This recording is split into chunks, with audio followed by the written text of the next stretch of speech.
Well, hello. My name's James Fang. I'm the current president of the Heart Failure Society of America. And this series, Conversations with the President, is an effort for our membership to get to know our board, which I'm very proud of, as a wonderful group of people whose hearts are really to reduce the burden of heart failure and to use our society as a platform to do so. My first guest today is Ken Margulies, a professor of medicine at the University of Pennsylvania and a longstanding member of the HFSA, has participated in many committees, and currently is a member of our board. Good to see you, Ken. Great to be here. Well, I just wanted to start off by, for the purposes of our membership, maybe just you telling us a little bit about yourself and how you ended up where you are.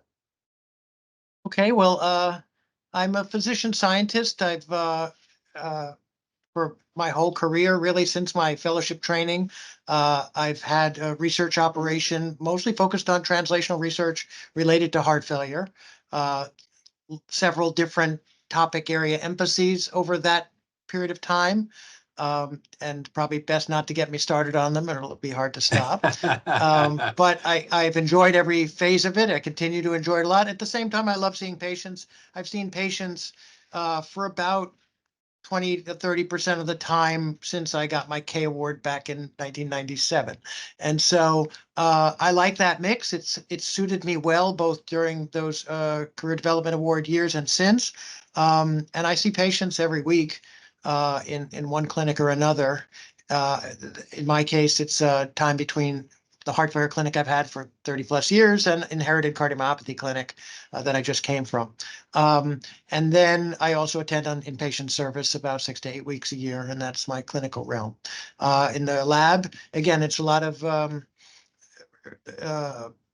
translational research, a strong long-term focus on human heart tissue research. We've exploited the big transplant program and leveraged that for lots of different kinds of studies and lots of different collaborations with others around the field. And I like both parts. I like the mix of clinical and research every week. And of course, there's mentoring opportunities in both realms, and I enjoy that as well. And so for me, being a part of the Heart Failure Society comes very naturally because it's part, it supports, its mission is my mission, really. And it has been independently and synergistically all along. And I feel fortunate that for most of my career, the Heart Failure Society has been founded and quite active and effective, and been happy to be a part of helping with the mission. And, Ken, what is it about the discipline of heart failure? I know you could have been an electrophysiologist, a cath lab jock, an imager. What is it about heart failure that many years later you remain so committed to? I think a couple of things in particular. Number one is I had a great early exposure. Believe it or not, my first journal club as an intern was the first VA trial in 1986. It's the year I graduated from medical school, the same fall of that year. And that came out in the New England Journal. It was, I was asked to pick an article. I picked that. And then it turns out I've been there for the entire arc of mortality, reducing medications, continuing up to the present, and of course, devices. And so that sort of set the hook early, and it's stuck ever since, and it's been reinforced. And at the same time, my research experiences, I think I'm an integrative physiology person. Even when I do cell physiology, I recognize how integrated it is. And that's the nature of our field, right? I don't think we're uber reductionist in our approach to patients. And let's focus on this circuit or something. We're actually, by the very nature of the field, have to integrate lots of different things from social determinants of people's health to their medications and their lifestyle and the intercurrent things and the therapeutic opportunities and the underlying physiology. And I actually am drawn to that. I like trying to make sense of complexity, and to a sufficient degree that you can come up with a plan that has a good chance of working. And that's what we do every day, really. Well, that certainly resonates with me. I too have been fascinated by this problem for many decades. I'd love also your perspective on the society. You know a lot about the society, having been around before there was a society, Yeah. and seen a lot of progress, change, evolution in the society. Just, off the top of your head, just what are some of your perspectives about our society?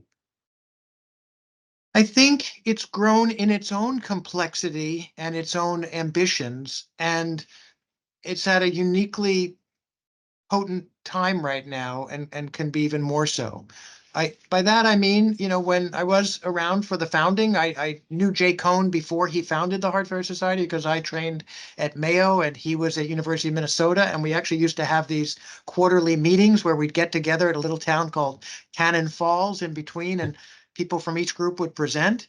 And so I was attentive to the founding of the Heart Failure Society, because I was already a young faculty member in the field, and so I joined up, and it was an interesting small meeting, and the meetings were most of what the society was.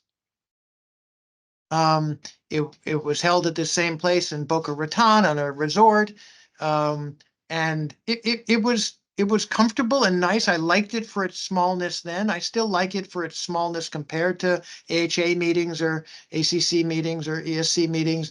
But it was really small, and it was really, I felt relatively dormant, aside from the meeting. And that's, of course, changed a lot over the years with the journal and with more activities and board review. And I don't want to list the whole portfolio, but suffice to say, it's gotten progressively more complex and effective in more domains. And one of the things I've observed, I think we've observed together recently, is how an energizing of one of those domains can have a big halo effect, right? We've seen that with the journal under the current leadership, that a younger editorial board and younger, but also ambitious and effective. It's not just that they're younger. I think they're really effective, and they've made such a difference that energizes things around it. We're looking for opportunities to leverage that or to align with that, and to and I think that's something else that is a growing realization for me, that we can align with certain successes or increases in impact domains and leverage them for more and more mission related opportunities. And that's what I've seen more on the board, because I hear about more. And that's what I've valued a lot about being on the board, is you hear about more of the things going on, the ones that are really reaching threshold and making a big difference, and seeing opportunities to do more with them and have that halo effect in other domains. Yeah, it's certainly, I think, for all of us, been one of the professional highlights, right, of our careers. And I can't speak more highly of the society, and because of folks like yourself who are just so committed to what we're doing. Well, for the last couple of minutes, I'd just love for you to tell us a little bit about yourself. What makes Ken Margulies tick? What kind of foods do you like? What kind of Oh, TV shows do you watch? What kind well, of things? What kind of yeah, things do you avoid? I, I like, listening to content most, and so I can multitask. I like getting some exercise when I'm not at work. I like getting some exercise, or making my dinners, or cooking and enjoying eating it. And I usually have something going at the same time, with audiobooks or podcasts or whatever, or with almost whatever I'm commuting. I'm usually reading by listening, and taking in information that way, anytime I can, along with other things. I For the past 6.5 years, I've lived in different cities for my wife. That's been an interesting thing. She was on the Penn faculty with me for 24 years on her own, and we overlapped for about 17 of those. And then she took a leadership opportunity of the chair of bioengineering at Emory and Georgia Tech, and now she's the head of engineering at the National Science Foundation. And so those opportunities were so good that, and with the kids out of the house, we sort of couldn't pass on those. And so we've learned to see each other on the weekends. And, one of us takes a train up or down between Washington and here every weekend, and that works out fine. But I think I've, again, learned how to make the most of the time we have. I try not to work too much on the weekend, so we make, less parallel work and more enjoying being together. And so I think, and I have a grandson, and I have 2 lovely daughters. Second one's getting married this fall. And so I have a place at the Jersey Shore that we go to. So most of our trips when my wife comes up here are going to the beach rather than to my regular home. And so, I work hard, I work a lot, but I enjoy my playtime and Yeah. family time quite a lot too.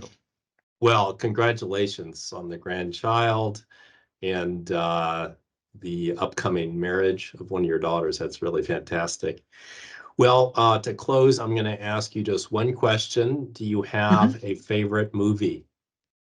Oh yeah, Shawshank Redemption. Well, you didn't have to Absolutely. spend a lot of time thinking about that one. It is a great No. movie. It's one of the great movies of all time, right?